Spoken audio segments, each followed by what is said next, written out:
Una conferencia de pioneros en investigación genética para debatir las cuestiones de la seguridad y la ética de la recién descubierta investigación transgénica. No se sabe qué clase de riesgos va a originar esto porque no tenemos pruebas. Los delegados de la conferencia votaron para que todas las combinaciones de ADN y los organismos manipulados genéticamente quedaran guardados de forma segura en los laboratorios.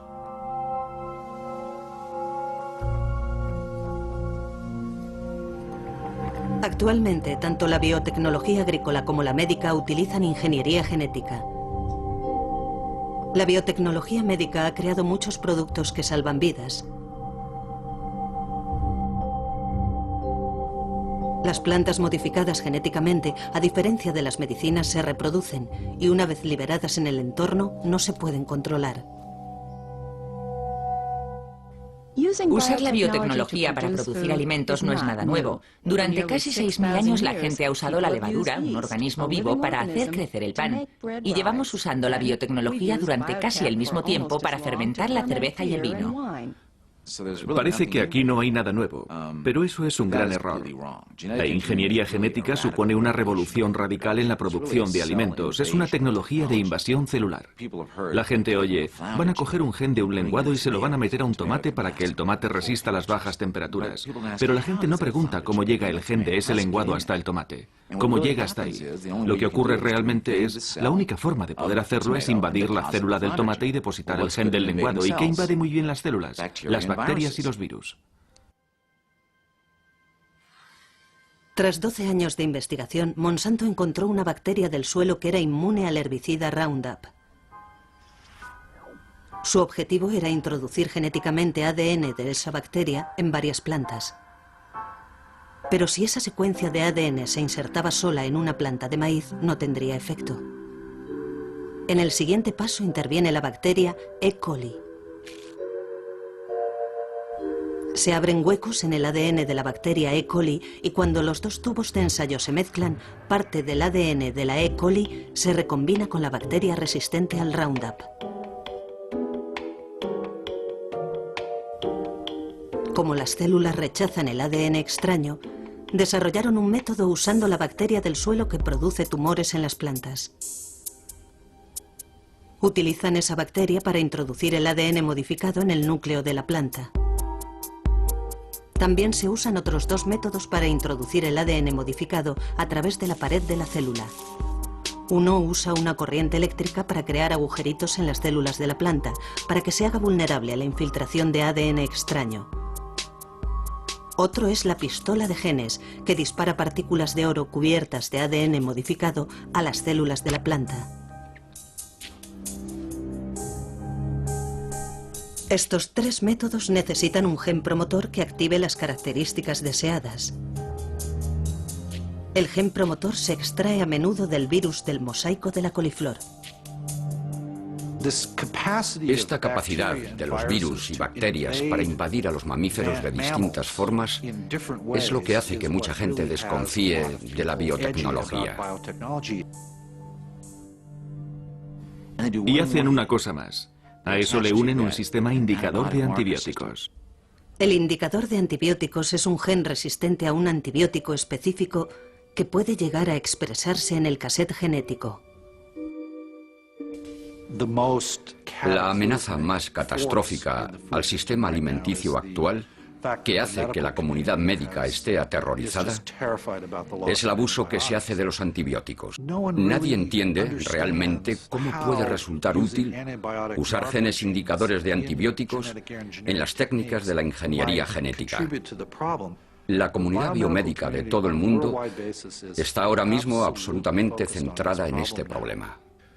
Según avancemos en esta llamada revolución biotécnica y empecemos a realizar más y más manipulaciones genéticas, vamos a empezar a ver trozos de ADN interactuando entre sí en formas que son impredecibles.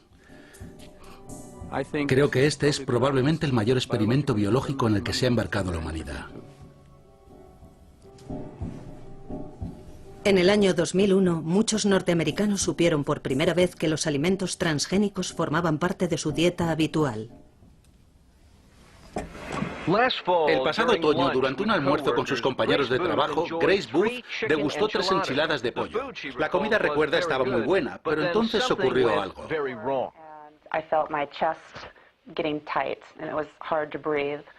No lo sabía, pero estaba entrando en estado de shock. En las urgencias de la cercana Oakland, el diagnóstico fue reacción alérgica grave.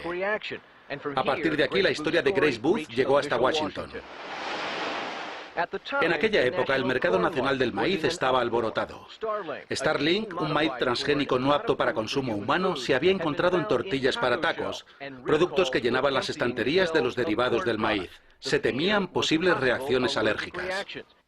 Si no hubiera sido por las organizaciones de interés público que analizamos ese maíz por nuestra cuenta, haciendo el trabajo del gobierno, este escándalo nunca se habría destapado y este riesgo para la salud humana nunca habría salido a la luz.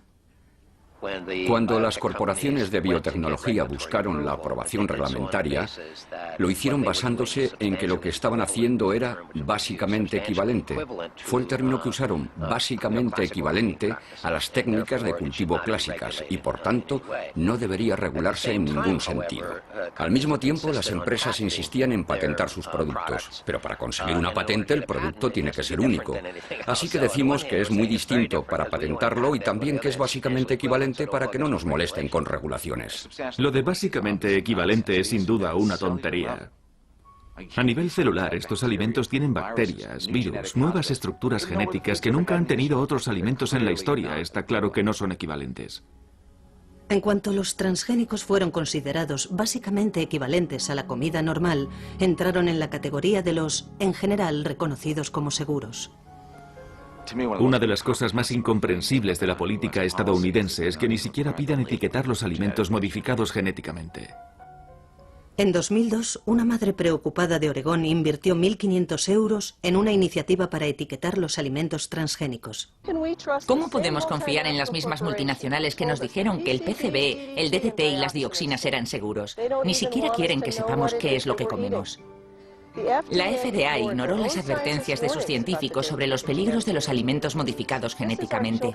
Estamos hablando del futuro de nuestros hijos. Unámonos a otros 25 países que exigen el etiquetado. Ya no importa si sois agricultores o consumidores. Votad sí al 27. Etiquetemos los alimentos transgénicos.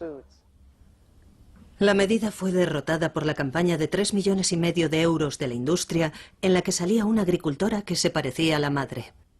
Lo que menos necesitamos es más burocracia del gobierno y costes más elevados, pero eso es justo lo que los agricultores, consumidores y contribuyentes de Oregón conseguirían si se aprueba el proyecto de ley 27. Una encuesta tras otra revela que más del 80% de los norteamericanos quieren que se etiqueten los alimentos transgénicos. Pero la propuesta de ley del derecho a la información sobre alimentos transgénicos que el diputado Kucinich, el senador Boxer y otros presentan año tras año, todavía espera a ser votada en el Congreso. Hay una muy buena razón para que las empresas hayan luchado tanto contra el etiquetado. No se trata solo de una elección del consumidor. Sin etiquetado no se puede seguir el rastro de los efectos sobre la salud de los productos transgénicos. Si eres una madre que da a su hijo papillas y en la etiqueta no pone que lleva soja modificada genéticamente, por ejemplo, y tu hijo sufre una reacción tóxica o alérgica, es imposible saber que la ha causado la ingeniería genética porque no viene en la etiqueta. Si por el contrario estuviera en la etiqueta, podrías decir, puede que eso haya contribuido a la reacción de mi hijo. Vas al médico, el médico lo apunta y ya se puede hacer el seguimiento. Y se puede ir creando una base de datos sobre los efectos en la salud. Y por supuesto, cuando esa base de datos exista, podremos exigir responsabilidades a las empresas. Los japoneses están muy preocupados por los efectos de los alimentos transgénicos. Un representante de comercio afirmó: vigilaremos a los niños norteamericanos durante los próximos 10 años.